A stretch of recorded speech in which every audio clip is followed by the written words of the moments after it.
আসসালামু আলাইকুম কিউটিস। আজকে তোমাদের সাথে একটা পার্সেল আনবক্সিং করব আর পার্সেল রিলেটেড একটা কাহিনী তোমাদের বলবো, যেটা মূলত পার্সেল হাতে পাওয়ার পর ঘটেছে। যাই হোক, পার্সেলটি এসেছিল আহাবাব থেকে আর পার্সেলের মধ্যে ছিল একটা টেবিল স্ট্যান্ড আর একটা রিং লাইট। তো কাহিনীটা হচ্ছে, আমার টেবিলের সাথে স্ট্যান্ড অ্যাটাচ করার মতো কোনো সুযোগ নাই, সেজন্য আমি এই স্ট্যান্ডটা নিয়েছি। আর আমি মনে করতাম যে ওই স্ট্যান্ডটার মতো এই স্ট্যান্ডটার সাথেও রিং লাইট অ্যাটাচ করা যায়। আর আমি ভাইয়াদের কাছে জিজ্ঞেসও করি নাই যে এটা টাচ করা যাবে কি যাবে না। তো যখন সেট করতে গেলাম তখন দেখলাম যে এটা সেট করার কোনো অপশনই নাই। যাই হোক, মজার বিষয় হলো সেট করার অপশন না থাকা সত্ত্বেও আমি এই স্ট্যান্ডের সাথে রিং লাইট সেট করেছি।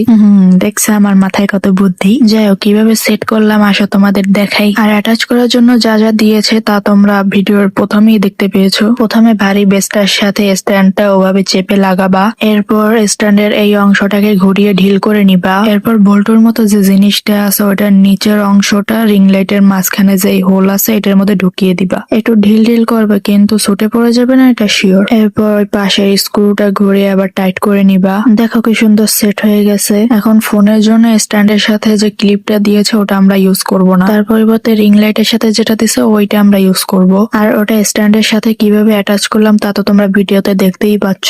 আর আশা করি ভিডিওটা তোমাদের কিছুটা হলেও হেল্প করবে। আর রিং লাইটে কিন্তু 3টে আলাদা মোড আছে, সাথে লাইট বাড়াতে এবং কমাতেও পারবা। আর এটা কিন্তু স্ট্যান্ডে ফোন বসানোর পরের ভিডিও। দেখছো, কোনো সমস্যাই হচ্ছে না। আর এই রিমোটের সাহায্যে লাইটের মোড চেঞ্জ প্লাস আলো বাড়াতে কমাতে পারবা।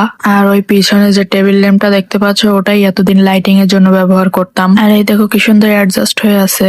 আর এই 3টা জিনিস রয়ে গেছে। ভবিষ্যতে যদি কখনো বড় লোক হই, তখন যদি আবার স্ট্যান্ড কেনা হয় তখন এগুলো কাজে লাগবে। যাই হোক, অনেক তো বক বক করলাম। ভিডিওটা যদি তোমাদের জন্য হেল্পফুল হয় তাহলে কমেন্ট করে জানিও। আজ এই পর্যন্তই, আল্লাহ হাফেজ।